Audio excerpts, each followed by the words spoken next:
મસ્ત મજાની જિંદગી અને એની મસ્ત મજાની વાતો. અત્યારે સમાજમાં દંભ બહુ વધી ગયો છે. દરેક વ્યક્તિ કોઈકના કોઈક સ્વરૂપે દંભીપણું અપનાવી રહ્યો છે. આ દંભ છે ને એ બહુ મોટો દુર્ગુણ છે. દંભથી બચવા જેવું છે. તમે જેવા છો તેવા, તમારો જે સ્વભાવ છે મૂળભૂત તેવા અને સરળ સહજ જીવન જીવવાનું છે. ક્યારેક વ્યવહારમાં, ક્યારેક બોલચાલની ભાષામાં, ક્યારેક ક્યાંય કોઈ પ્રસંગોપાત, ક્યાંક ને ક્યાંક દંભ દેખાયા કરે. ક્યારેક એવું પણ બને કે એકદમ ગુસ્સો આવી જાય, એકદમ કોઈની ઉપર ખીચ ચડી જાય, એમ થાય કે હું શું કરી નાખું. પણ એ વખતે એ ગુસ્સાને એ ખીચને આપણે દબાવી રાખીએ. એ જે દબાવી રાખીએ છીએ ને એ સારી વસ્તુ છે.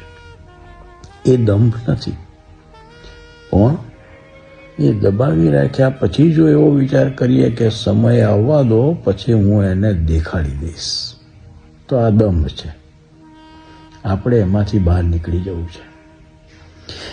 ગુસ્સાને દબાવી દેવો, ક્રોધને દબાવી દેવો, આપણને ચડેલી ખીજને દબાવી દેવી, એ બધું જ એવી રીતે સમાવી દેવાનું છે કે ફરી કોઈ વખત આપણામાં આવે નહીં.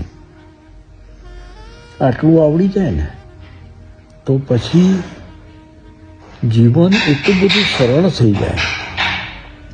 જીવનમાં તમે કોઈ પણ માર્ગે જાઓ, તમે આધ્યાત્મિક માર્ગે જાઓ ને તો પણ જો પેલું સહજ જીવતા આવડી ગયું હોય ને, પેલું દંભને જીવનમાંથી કાઢી નાખ્યો હોય ને, તો એના પણ બધા જ માર્ગો મોકળા થઈ જાય.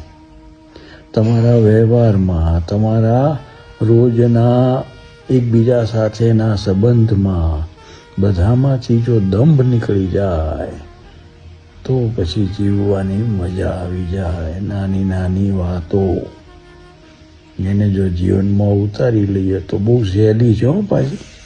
અને આપણા જ હાથમાં, આમાં ક્યાંય કોઈને પૂછવા જવાનું નથી. આપણને આપણા દંભની ખબર છે, ક્યાંય શીખવા જવાનું નથી. આપણને આપણી બધી આપણે અંદરથી તો તૈયાર છીએ બધા. એટલે એ જે અંદરની વાત છે એ જ બહાર આવી જાય. એ જ યોગ્ય સમયે સરસ રીતે જીવન જીવતા આવડી જાય તો આનંદ આનંદ અને આનંદ. હરિ ઓમ.